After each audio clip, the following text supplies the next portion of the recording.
Schools में आपने किताब में फिजिक्स, केमिस्ट्री और मैथमेटिक्स पढ़ा होगा। स्कूल वाली फिजिक्स वही फिजिक्स होती है जो कि सबसे सिंपल प्रकार की होती है। एक बॉल को एक स्पेसिफिक एंगल से फेंकने पर ग्रेविटी का उस पे क्या असर होगा, क्या डायरेक्शन होगा, कितने टाइम में नीचे आएगा, ये तो पता किया जा सकता है कन्वेंशनल फिजिक्स के द्वारा।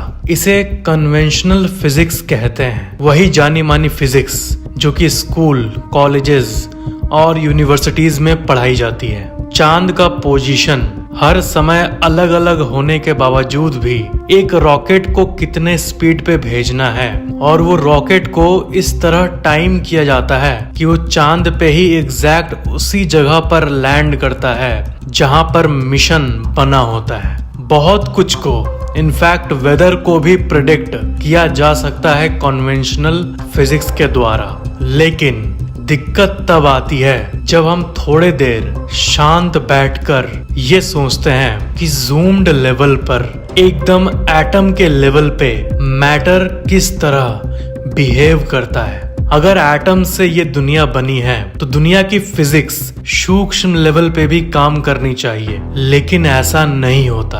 क्वांटम फिजिक्स या क्वांटम मैकेनिक्स दोनों एक ही चीजें हैं। उसका मतलब सिंपली ये होता है, दुनिया में हर चीज को हम जब छोटे स्तर पर देखते हैं तो वो हमारे लिए सेंस नहीं बनाती। इस दुनिया में हर चीज अगर बेसिकली देखें तो एटम से बनी होती है। परमाणु, आप, मैं, आपका घर, आपका स्कूल बस, आपका टेबल, आपका मोबाइल, सब कुछ एसेंशियली एटम्स ही है जो कि एक स्पेसिफिक वाइब्रेशन पे डांस कर रहा है। वो एटम टेबल के फॉर्म में आपको दिख रहा है। जिन 3 पार्टिकल से एटम बना होता है, इलेक्ट्रॉन, प्रोटॉन और न्यूट्रॉन, ये तो सॉलिड होते हैं, फिजिकल होते हैं। बट दिक्कत ये है जो मैंने अभी लाइन कहा, फिजिकल होते हैं, यही असल में नहीं होता है। साइंटिस्ट्स जब एक्चुअल में स्टडी करते हैं इन पार्टिकल्स की, तब उन्हें ये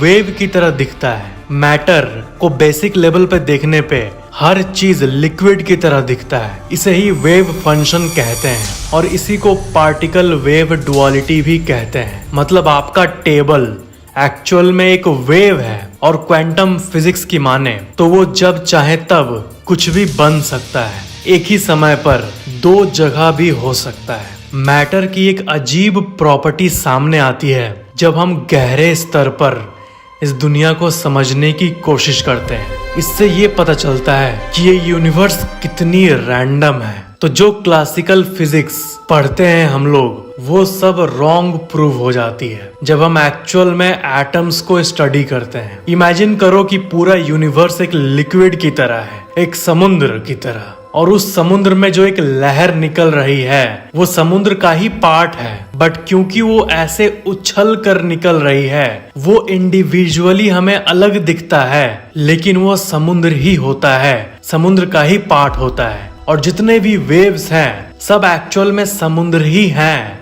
वेव के फॉर्म में उभर रहे हैं, जो कि अपने आप में इंडिविजुअल अलग है, लेकिन वो समुद्र से ही कनेक्टेड है। और डीप तरह से आप देखो तो आपको ये पता चलेगा कि वो समुद्र ही है जो कि वेव के फॉर्म में नजर आ रहा है, जो अपने आप में एक अलग एंटिटी बना रहा है, इंडिविजुअल एंटिटी, लेकिन वो बेसिकली समुद्र ही है। वैसे ये यूनिवर्स एक समुद्र की तरह है और आप, हम, गली में मौजूद एक कुत्ता, जंगल में मौजूद एक शेर, आपका जूता, आपका मोबाइल, आपके मामा, आपकी चाची, कोई बड़ा पॉलिटिशियन, एक कैदी जो जेल में है, एक अमीर इंसान जो कि एक शानदार कोठी में रह रहा है, एक गरीब इंसान जो कि सड़क पे भीख मांग रहा है। बेसिकली ये सब इस यूनिवर्स नामक समुद्र से ही निकले हैं, जो कि दिख रहे हैं अलग अलग, लेकिन इनका सोर्स एक ही है। इसलिए ये कहा जाता है कि हम सब एक हैं एक्चुअल में, और हम सब जुड़े हुए हैं। अब जो भी इंसान के बारे में सोचते हो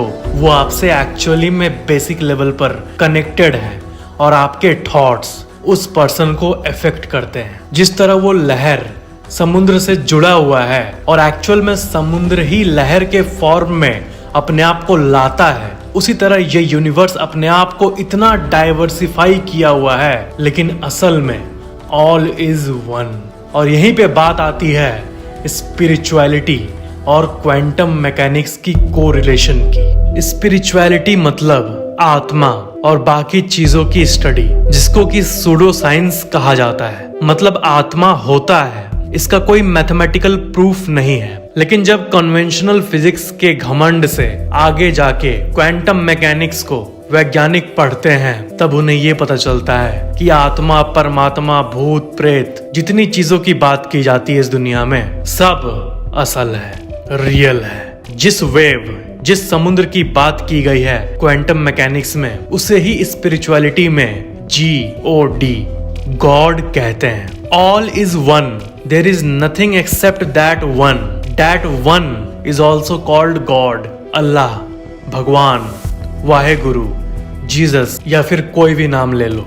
इसलिए ये कहा जाता है कि भगवान हर जगह मौजूद है और आप और हम भगवान के ही पार्ट हैं। जिस तरह लहर समुद्र से ही उभर कर अपने आप को एक रूप देती है, लेकिन वो एसेंशियली समुद्री होती है लहर के फॉर्म में, वैसे हमारी ये दुनिया है। हमारे दुनिया के 0.0000001% लोगों को ये एक्सपीरियंस होता है जिसे इनलाइटनमेंट कहते हैं, जो कि बुद्ध भगवान को हुआ था और दुनिया में हजारों लोगों को ये हुआ है। और उस एक्सपीरियंस में लोग अपने ही विशाल रूप का अनुभव करते हैं कि एक्चुअल में हम इंडिविजुअल लहर हैं, अलग अलग इंसान हैं, बट एसेंशियली गॉड का ही एक रूप है। बस अपने एंटरटेनमेंट के लिए गॉड अलग अलग वैरायटी बनकर जी रहे हैं। क्रेजी।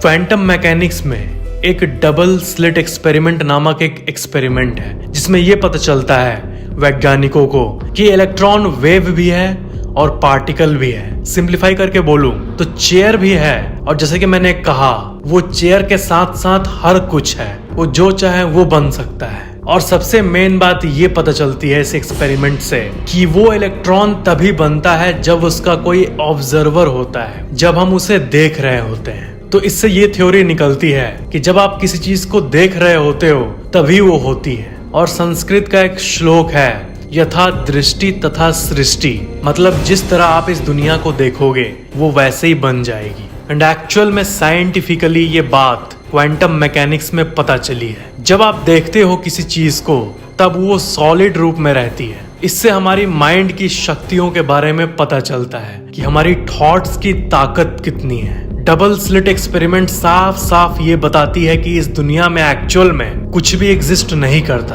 बल्कि जब आप इसको ऑब्जर्व करते हो तब आपके थॉट्स के हिसाब से ये दुनिया अपने आप को मोल्ड कर लेती है। Quantum eraser.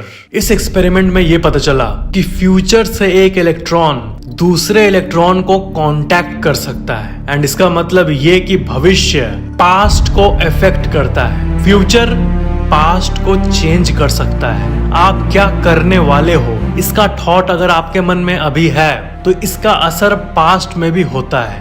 Back in time जाके इलेक्ट्रॉन वेव या पार्टिकल फंक्शन के रूप में एक्ट करते हैं। एक क्लासिक एग्जांपल दूं तो कभी आपको ऐसा फील हुआ है कि फ्यूचर से आपको कोई मैसेज फील हो रहा है, जैसे कि माइंड में फील हो रहा है कि आज से 10 साल बाद शायद मैं ब्रोक हो जाऊंगा, तो इसलिए मुझे अभी मेहनत करनी चाहिए, नॉलेज गेन करनी चाहिए, नहीं तो भविष्य बहुत डार्क है। फ्यूचर की चिंता सताना और बाकी चीजों का रिलेशन इसी थ्योरी के साथ है। इसका मतलब आपके फ्यूचर सेल्फ की सोच आपके पास्ट यानी अभी को कम्युनिकेट कर सकती है। Quantum entanglement and superposition. Quantum entanglement experiment ये शो करता है कि दो ऑब्जेक्ट्स जो कि एक्चुअल में कभी कनेक्ट हुए थे, कभी ना कभी मिले थे, वो जिंदगी भर के लिए समहाउ कनेक्टेड रहते हैं even after they are separated. यानी अलग होने के बावजूद भी, मतलब अलग रहने के बावजूद भी वो दोनों जिंदगी भर के लिए कनेक्टेड हो जाते हैं और एक का थॉट दूसरे के थॉट को इफेक्ट करता है। Quantum superposition. कृष्ण भगवान की कहानी में आपने इस कहानी को जरूर सुना होगा कि कृष्ण एक समय पे ही दो जगह साइमल्टेनियसली रहते थे। दुनिया की इसी मिस्टीरियस प्रॉपर्टीज का ज्ञान हमें पुरानी स्क्रिप्चर्स भी देती है।